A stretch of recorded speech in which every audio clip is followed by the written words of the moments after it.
Audiolibros Fecendi presenta Cartas literarias a una mujer, de Gustavo Adolfo Bécquer. Para más información, visita mi web fecendi.com. Y si te gusta esta grabación, apóyame con un like y suscríbete a mi canal. Gracias. Cartas literarias a una mujer. Carta primera. En una ocasión me preguntaste ¿qué es la poesía? ¿Te acuerdas? No sé a qué propósito había yo hablado algunos momentos antes de mi pasión por ella. ¿Qué es la poesía?, me dijiste, y yo, que no soy muy fuerte en esto de las definiciones, te respondí titubeando. La poesía es... Y sin concluir la frase, buscaba inútilmente en mi memoria un término de comparación que no acertaba a encontrar. Tú habías adelantado un poco la cabeza para escuchar mejor mis palabras. Los negros rizos de tus cabellos, esos cabellos que tan bien sabes dejar a su antojo sombrear tu frente con un abandono tan artístico, pendían de tu sien y bajaban rozando tu mejilla hasta descansar en tu seno. En tus pupilas, húmedas y azules, como el cielo de la noche, brillaba un punto de luz, y tus labios se entreabrían ligeramente al impulso de una respiración perfumada y suave. Mis ojos, que, a efecto sin duda de la turbación que experimentaba, habían errado un instante sin fijarse en ningún sitio, se volvieron instintivamente hacia los tuyos, y exclamé por fin: la poesía eres tú. ¿Te acuerdas? Yo aún tengo presente el gracioso ceño de curiosidad burlada, el acento mezclado de pasión y amargura con que me dijiste: ¿crees que mi pregunta solo es hija de una vana curiosidad de mujer? Te equivocas. Yo deseo saber lo que es la poesía, porque deseo pensar lo que tú piensas, hablar de lo que tú hablas, sentir lo que tú sientes, penetrar, por último, en ese misterioso santuario en donde a veces se refugia tu alma y cuyo dintel no puede traspasar la mía.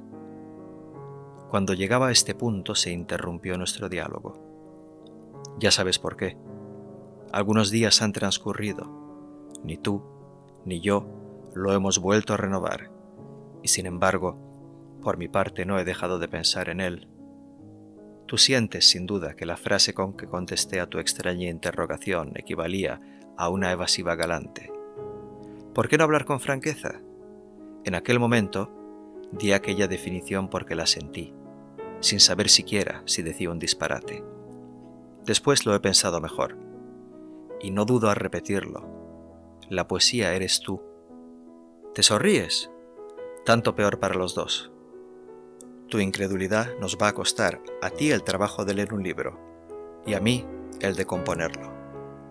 ¿Un libro?, exclamas palideciendo y dejando escapar de tus manos esta carta. No te asustes, tú lo sabes bien. Un libro mío no puede ser muy largo. Erudito, sospecho que tampoco.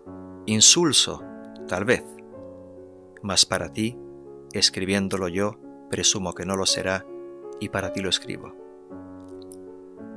Sobre la poesía no ha dicho nada casi ningún poeta, pero en cambio hay bastante papel borrado por muchos que no lo son.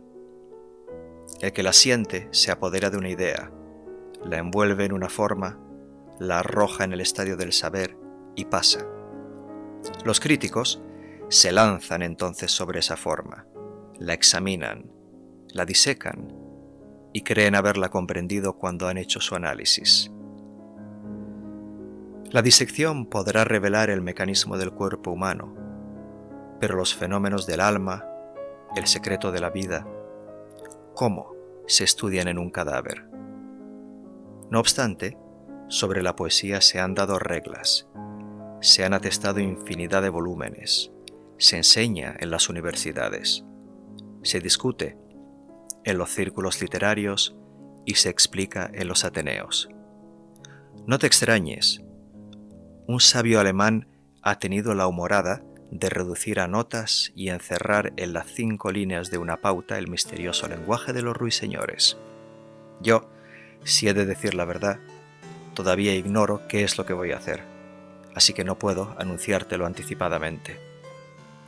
Solo te diré, para tranquilizarte, que no te inundaré en el diluvio de términos que pudiéramos llamar facultativos, ni citaré a autores que no conozco, ni sentencias en idiomas que ninguno de los dos comprendemos. Antes de ahora te lo he dicho, yo nada sé, nada he estudiado, he leído un poco, he sentido bastante y he pensado mucho, aunque no acertaré a decir si bien o mal. Como solo de lo que he sentido y he pensado he de hablarte, te bastará sentir y pensar para comprenderme. Herejías históricas, filosóficas y literarias, presiento que voy a decir muchas. No importa.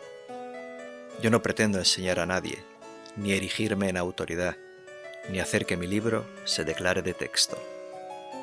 Quiero hablarte un poco de literatura, siquiera no sea más que por satisfacer un capricho tuyo. Quiero decirte lo que sé de una manera intuitiva, comunicarte mi opinión y tener al menos el gusto de saber que si nos equivocamos los dos, lo cual, dicho sea de paso, para nosotros equivale a acertar. La poesía eres tú, te he dicho, porque la poesía es el sentimiento, y el sentimiento es la mujer. La poesía eres tú, porque esa vaga aspiración a lo bello que la caracteriza y que es una facultad de la inteligencia en el hombre, en ti, pudiera decirse que es un instinto. La poesía eres tú, porque el sentimiento que en nosotros es un fenómeno occidental y pasa como una ráfaga de aire, se halla tan íntimamente unido a tu organización especial que constituye una parte de ti misma. Últimamente, la poesía eres tú, porque tú eres el foco de donde parten sus rayos. El genio verdadero tiene algunos atributos extraordinarios que Balzac llama femeninos, y que efectivamente lo son. En la escala de la inteligencia del poeta hay notas que pertenecen a la de la mujer, y estas son las que expresan la ternura, la pasión y el sentimiento. Yo no sé por qué los poetas y las mujeres no se entienden mejor entre sí. Su manera de sentir tiene tantos puntos de contacto. Quizá por eso. Pero dejemos digresiones y volvamos al asunto. Decíamos, sí, hablábamos de la poesía. La poesía es en el hombre una cualidad puramente del espíritu. Reside en su alma. Vive con la vida incorpórea de la idea y para revelarla necesita darle una forma. Por eso la escribe. En la mujer, por el contrario, la poesía está como encarnada en su ser, su aspiración, sus presentimientos, sus pasiones y su destino son poesía. Vive, respira, se mueve en una indefinible atmósfera de idealismo que se desprende de ella, como un fluido luminoso y magnético. Es, en una palabra, el verbo poético hecho carne. Sin embargo, a la mujer se la acusa vulgarmente de prosaísmo. No es extraño. En la mujer es poesía casi todo lo que piensa, pero muy poco de lo que habla. La razón yo la adivino, y tú la sabes. Quizá cuanto te he dicho lo habrás encontrado confuso y vago. Tampoco debe maravillarte. La poesía es al saber de la humanidad lo que el amor a las otras pasiones. El amor es un misterio. Todo en él son fenómenos a cual más inexplicable. Todo en él es ilógico. Todo en él es vaguedad y absurdo. La ambición, la envidia, la avaricia, todas las demás pasiones tienen su explicación y aún su objeto, menos la que fecundiza el sentimiento y lo alimenta. Yo, sin embargo, la comprendo. La comprendo por medio de una revelación intensa, confusa e inexplicable. Deja esta carta, cierra tus ojos al mundo exterior que te rodea, vuélvelos a tu alma, presta atención a los confusos rumores que se elevan de ella y acaso lo comprenderás como yo. Carta segunda.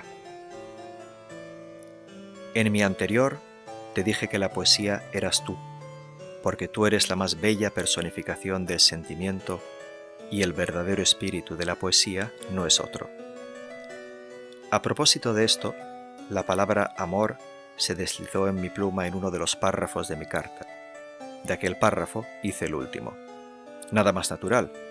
Voy a decirte por qué. Existe una preocupación bastante generalizada, aún en las personas que se dedican a dar formas a lo que piensan que, a mi modo de ver, es, sin parecerlo, una de las mayores. Si hemos de dar crédito a los que de ella participan, es una verdad tan innegable que se puede elevar a la categoría de axioma.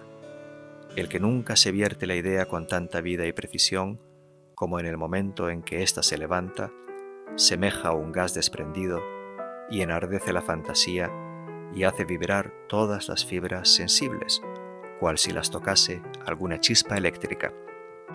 Yo no niego que suceda así. Yo no niego nada, pero por lo que a mí toca, puedo asegurarte que cuando siento, no escribo. Guardo, sí, en mi cerebro escritas, como en un libro misterioso, las impresiones que han dejado en él su huella al pasar. Estas ligeras y ardientes hijas de la sensación duermen allí agrupadas en el fondo de mi memoria, hasta el instante en que puro, tranquilo, sereno y revestido, por decirlo así, de un poder sobrenatural, mi espíritu las evoca y tiende en sus alas transparentes que bullen con un zumbido extraño y cruzan otra vez a mis ojos como en una visión luminosa y magnífica. Entonces no siento ya con los nervios que se agitan, con el pecho que se oprime, con la parte orgánica y material que se conmueve a rudo choque de las sensaciones producidas por la pasión y los afectos. Siento, sí, pero de una manera que puede llamarse artificial. Escribo como el que copia de una página ya escrita. Dibujo como el pintor que reproduce el paisaje que se dilata ante sus ojos y se pierde entre la bruma del horizonte. Todo el mundo siente, pero solo a algunos seres les es dado el guardar como un tesoro la memoria viva de lo que han sentido. Yo creo que estos son los poetas. Es más, creo que únicamente por esto lo son. Efectivamente, es más grande, más hermoso, figurarse al genio ebrio de sensaciones y de inspiraciones, trazando a grandes rasgos, temblorosa la mano con la ira, llenos aún los ojos de lágrimas o profundamente conmovido por la piedad, esas tiradas de poesía que más tarde son la admiración del mundo. Pero, ¿qué quieres? No siempre la verdad es lo más sublime. ¿Te acuerdas? No hace mucho que te lo dije a propósito de una cuestión parecida. Cuando un poeta te pinta en magníficos versos su amor, duda. Cuando te lo dé a conocer en prosa, y mala, cree. Hay una parte mecánica, pequeña y material en todas las obras del hombre, que la primitiva, la verdadera inspiración desdeña en sus ardientes momentos de arrebato. Sin saber cómo me he distraído del asunto. Como quiera que lo he hecho por darte una satisfacción, espero que tu amor propio sabrá disculparme. ¿Qué mejor intermediario que este para con una mujer? No te enojes, es uno de los muchos puntos de contacto que tenéis con los poetas, o que éstos tienen con vosotras. Sé, porque lo sé, aun cuando tú no me lo has dicho, que te quejas de mí, porque al hablar del amor detuve mi pluma y terminé mi primera carta como enojado de la tarea. Sin duda, ¿a qué negarlo? Pensaste que esta fecunda idea se esterilizó en mi mente por falta de sentimiento.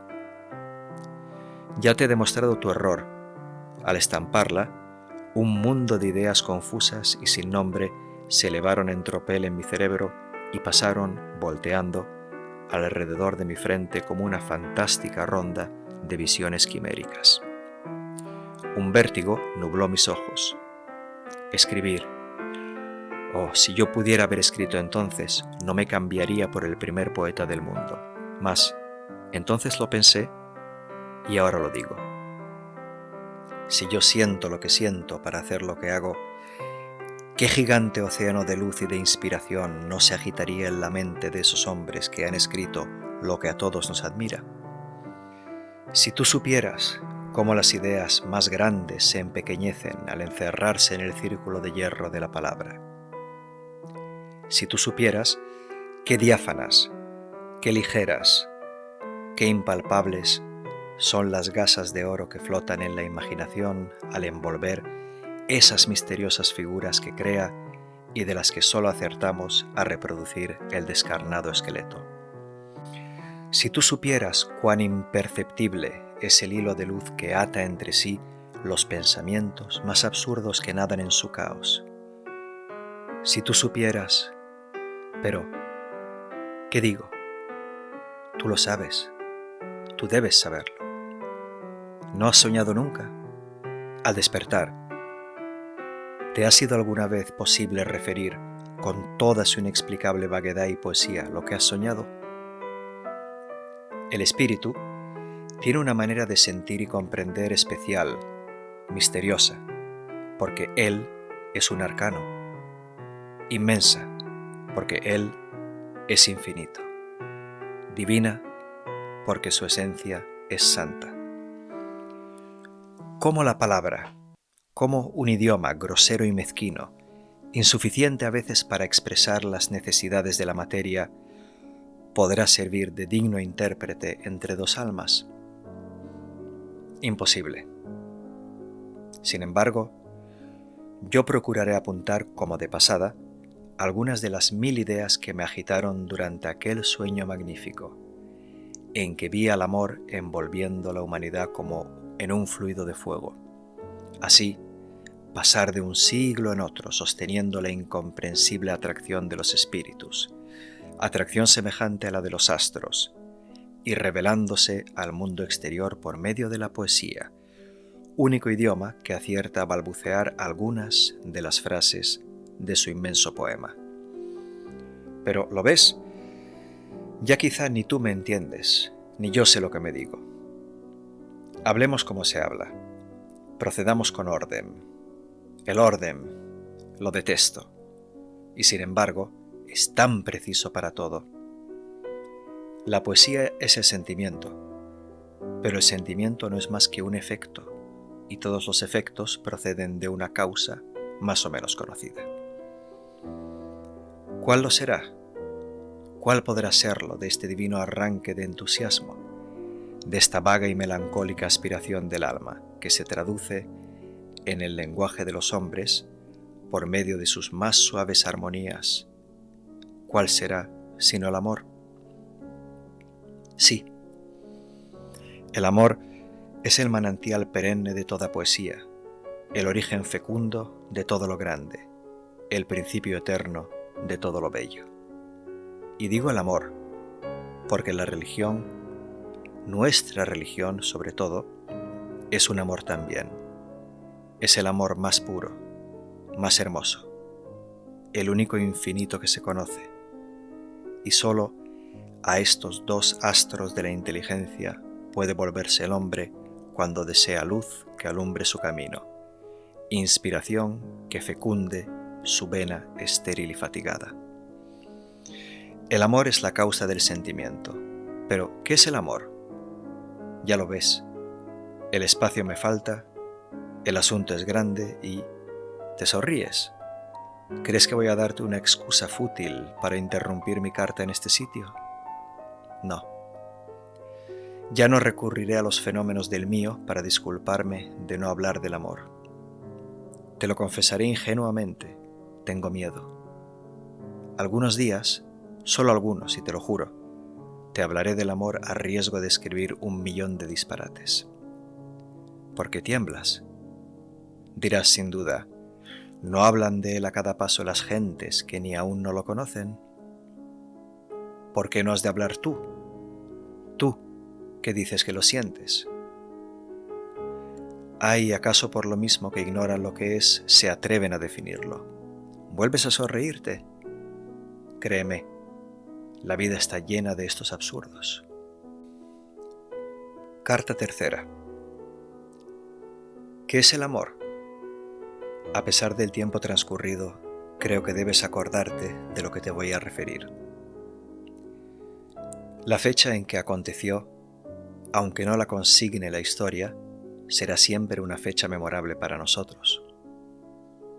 Nuestro conocimiento solo databa de algunos meses, era verano y nos hallábamos en Cádiz. El rigor de la estación no nos permitía pasear sino al amanecer o durante la noche. Un día, digo mal, no era día aún. La dudosa claridad del crepúsculo de la mañana teñía de un vago azul el cielo. La luna se desvanecía en el ocaso, envuelta en una bruma violada, y muy lejos, lejos, en la distante lontananza del mar, las nubes se coloreaban de amarillo y rojo cuando la brisa precursora de la luz, levantándose del océano, fresca e impregnada en el marino perfume de las olas, acarició, al pasar, nuestras frentes. La naturaleza comenzaba entonces a salir de su letargo con un sordo murmullo. Todo a nuestro alrededor estaba en suspenso, y como aguardando una señal misteriosa, para prorrumpir en el gigante himno de alegría de la creación que despierta. Nosotros, desde lo alto de la fortísima muralla que ciñe y defiende la ciudad, y a cuyos pies se rompen las olas con un gemido, contemplábamos con avidez el solemne espectáculo que se ofrecía a nuestros ojos. Los dos guardábamos un silencio profundo, y no obstante, los dos pensábamos una misma cosa. Tú formulaste mi pensamiento al decirme: ¿qué es el sol?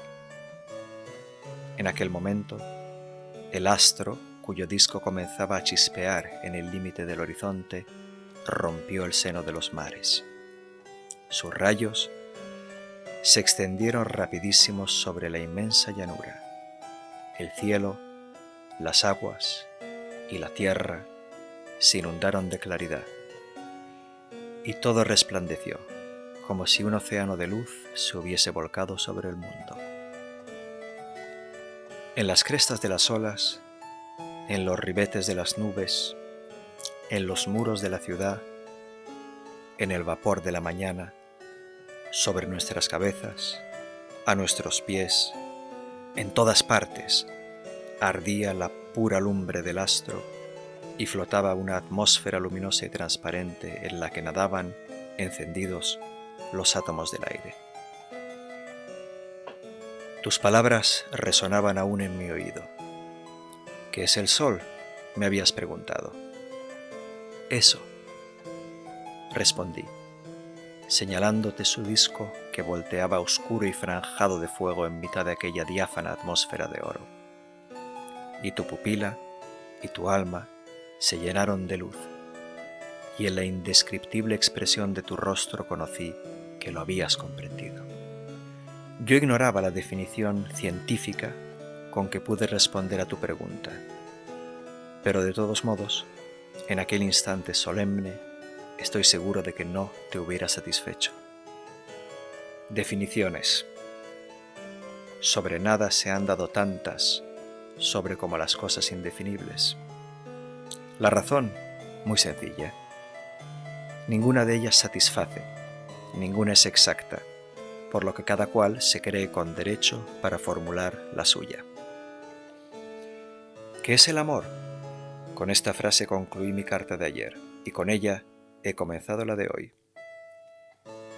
Nada me sería más fácil que resolver, con el apoyo de una autoridad, esta cuestión que yo mismo me propuse al decirte que es la fuente del sentimiento. Llenos están los libros de definiciones sobre este punto. Las hay en griego y en árabe, en chino y en latín, en copto y ruso, qué sé yo, en todas las lenguas muertas o vivas, sabias o ignorantes que se conocen. Yo he leído algunas y me he hecho traducir otras. Después de conocerlas casi todas, he puesto la mano sobre mi corazón, he consultado mis sentimientos y no he podido menos de repetir con Hamlet: palabras, palabras, palabras. Por eso, he creído más oportuno recordarte una escena pasada que tiene alguna analogía con nuestra situación presente y decirte, ahora como entonces: ¿quieres saber lo que es el amor? Recógete dentro de ti misma, y si es verdad que lo abrigas en tu alma, siéntelo y lo comprenderás, pero no me lo preguntes. Yo solo te podré decir que Él es la suprema ley del universo, ley misteriosa por la que todo se gobierna y rige, desde el átomo inanimado hasta la criatura racional. Que de Él parten y a Él convergen como a un centro irresistible de atracción todas nuestras ideas y acciones, que está, aunque oculto, en el fondo de toda cosa, y efecto de una primera causa, Dios es a su vez origen de esos 1000 pensamientos desconocidos, que todos ellos son poesía, poesía verdadera y espontánea que la mujer no sabe formular, pero que siente y comprende mejor que nosotros. Sí, que poesía es, y no otra cosa, esa aspiración melancólica y vaga que agita tu espíritu con el deseo de una perfección imposible. Poesía. Esas lágrimas involuntarias que tiemblan un instante en tus párpados, se desprenden en silencio, ruedan y se evaporan como un perfume. Poesía. El gozo improviso que ilumina tus facciones con una sonrisa suave y cuya oculta causa ignoras dónde está.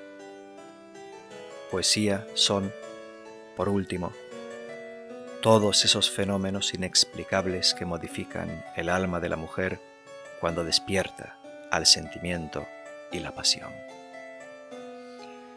Dulces palabras que brotáis del corazón, asomáis al labio y morís sin resonar apenas, mientras que el rubor enciende las mejillas. Murmullos extraños de la noche que imitáis los pasos del amante que se espera. Gemidos del viento que fingís una voz querida que nos llama entre las sombras. Imágenes confusas que pasáis cantando una canción sin ritmo ni palabras que solo percibe y entiende el espíritu. Febriles exaltaciones de la pasión que dais colores y forma a las ideas más abstractas. Presentimientos incomprensibles que ilumináis como un relámpago nuestro porvenir. Espacios sin límites que os abrís ante los ojos del alma, ávida de inmensidad, y la arrastráis a vuestro seno y la saciáis de infinito. Sonrisas, lágrimas, suspiros y deseos que formáis el misterioso cortejo del amor. Vosotros sois la poesía, la verdadera poesía que puede encontrar un eco, producir una sensación o despertar una idea. Y todo este tesoro inagotable de sentimiento, todo este animado poema de esperanza y de abnegaciones, de sueños y de tristezas, de alegrías y de lágrimas, donde cada sensación es una estrofa y cada pasión un canto, todo está contenido en vuestro corazón de mujer.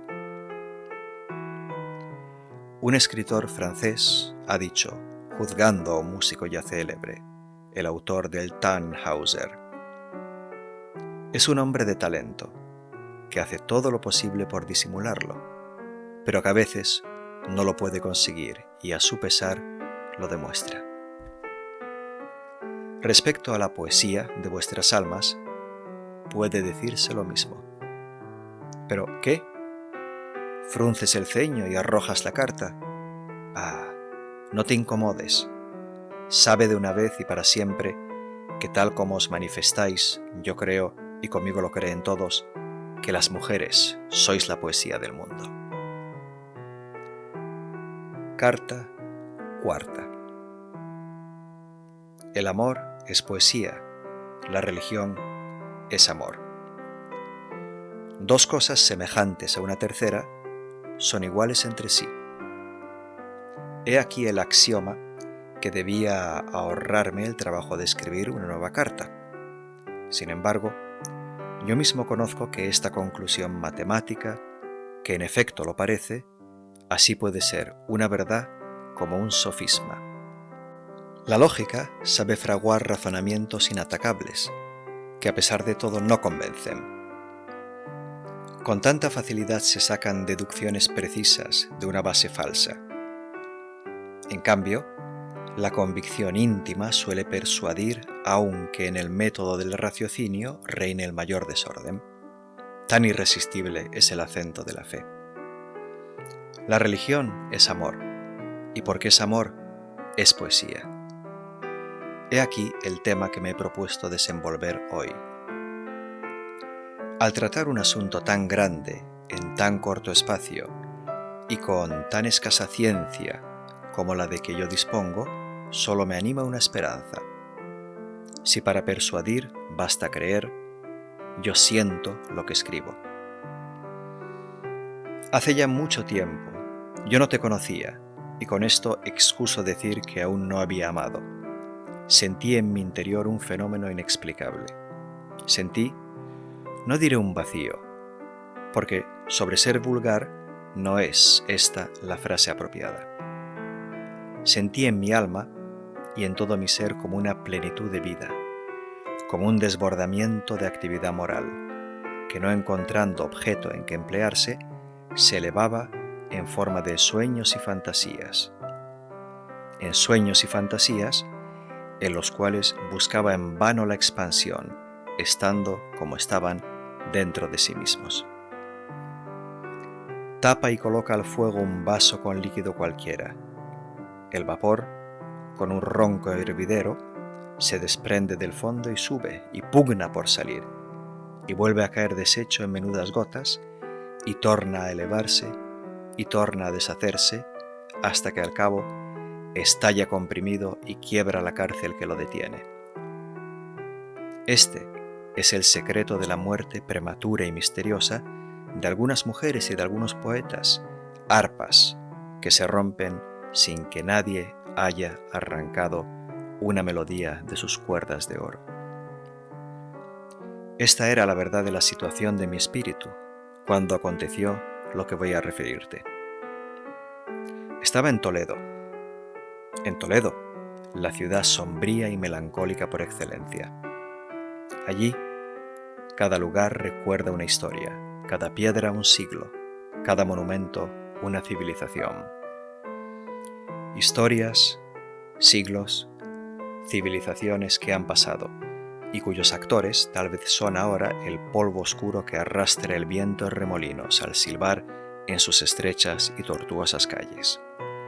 Sin embargo, por un contraste maravilloso, allí donde todo parece muerto, donde no se ven más que ruinas, donde solo se tropieza con rotas columnas y destrozados capiteles, mudos sarcasmos de la loca aspiración del hombre a perpetuarse, diríase que el alma, sobrecogida de terror y sedienta de inmortalidad, busca algo eterno en donde refugiarse, y como el náufrago que se ase a una tabla, se tranquiliza al recordar su origen.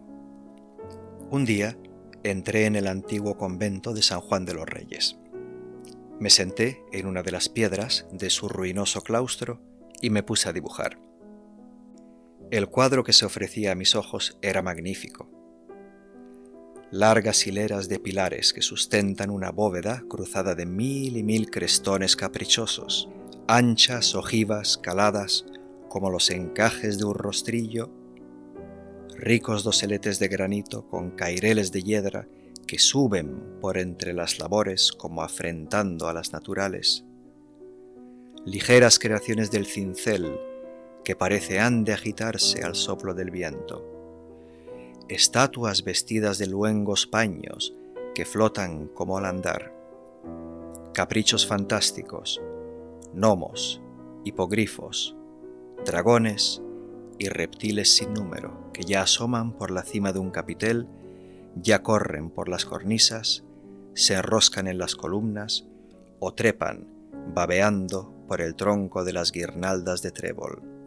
Galerías que se prolongan y que se pierden, árboles que inclinan sus ramas sobre una fuente, flores risueñas, pájaros bulliciosos formando contraste con las tristes ruinas y las calladas naves y, por último, el cielo, un pedazo de cielo azul que se ve más allá de las crestas de pizarra, de los miradores, a través de los calados de un rosetón.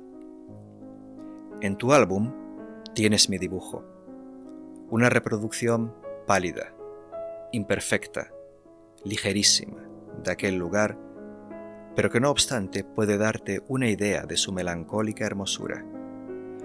No ensayaré, pues, describírtela con palabras inútiles tantas veces. Sentado, como te dije, en una de las rotas piedras, trabajé en él toda la mañana. Torné a emprender mi tarea a la tarde y permanecí absorto en mi ocupación hasta que comenzó a faltar la luz. Entonces, dejando a mi lado el lápiz y la cartera, tendí una mirada por el fondo de las solitarias galerías y me abandoné a mis pensamientos. El sol había desaparecido. Solo turbaban el alto silencio de aquellas ruinas el monótono rumor del agua de aquella fuente, el trémulo murmullo del viento que suspiraba en los claustros y el temeroso y confuso rumor de las hojas de los árboles que parecían hablar entre sí en voz baja. Mis deseos comenzaron a hervir y a levantarse en vapor de fantasías. Busqué a mi lado una mujer, una persona, a quien comunicar mis sensaciones. Estaba solo. Entonces me acordé de esta verdad que había leído en no sé qué autor. La soledad es muy hermosa cuando se tiene junto a sí alguien a quien decírselo. No había aún concluido de repetir esta frase célebre cuando me pareció ver levantarse a mi lado y de entre las sombras una figura ideal, cubierta con una túnica flotante y ceñida la frente en una aureola. Era una de las estatuas del claustro derruido, una escultura que, arrancada de un pedestal y arrimada al muro en que me había recostado, yacía allí cubierta de polvo y medio escondida entre el follaje, junto a la rota losa de un sepulcro y el capitel de una columna. Más allá, a lo lejos, y veladas por las penumbras y la oscuridad de las extensas bóvedas, se distinguían confusamente algunas otras imágenes. Vírgenes con sus palmas y sus nimbos, monjes con sus báculos y sus capuchas, ermitas con sus libros y sus cruces, mártires con sus emblemas y sus aureolas, toda una generación de granito, silenciosa e inmóvil, pero en cuyos rostros había grabado el cincel la huella del ascetismo y una expresión de beatitud y serenidad inefables. «He aquí», exclamé, «un mundo de piedra, fantasmas inanimados de otros seres que han existido y cuya memoria legó a las épocas venideras un siglo de entusiasmo y de fe. Vírgenes solitarias, austeros cenobitas, mártires esforzados que, como yo, arrastraron una existencia oscura y miserable, solos con sus pensamientos, y el ardiente corazón inerte bajo el sayal, como un cadáver en su sepulcro. Volví a fijarme en aquellas facciones angulosas y expresivas. Volví a examinar aquellas figuras secas, altas, espirituales y serenas, y proseguí diciendo: «Es posible que hayáis vivido sin pasiones, ni temor, ni esperanzas, ni deseos. ¿Quién ha recogido las emanaciones de amor que, como un aroma, se desprenderían de vuestras almas? ¿Quién ha saciado la sed de ternura que abrasaría vuestros pechos en la juventud? ¿Qué espacios ni límites se abrieron a los ojos de vuestros espíritus, ávidos de inmensidad al despertarse el sentimiento? La noche había cerrado poco a poco. A la dudosa claridad del crepúsculo había sustituido una luz tibia y azul, la luz de la luna, que, velada un instante por los oscuros capiteles de la torre, bañó en aquel momento con un rayo plateado los pilares de la desierta galería. Entonces, reparé que todas aquellas figuras cuyas largas sombras se proyectaban en los muros y en el pavimento, cuyas flotantes ropas parecían moverse, en cuyas demacradas facciones brillaba una expresión indescriptible, santo y sereno gozo, tenía sus pupilas sin luz, vueltas al cielo, como si el escultor quisiera semejar que sus miradas se perdían en el infinito, buscando a Dios. A Dios, foco eterno y ardiente de hermosura, al que se vuelve con los ojos, como a un polo de amor, el sentimiento del alma.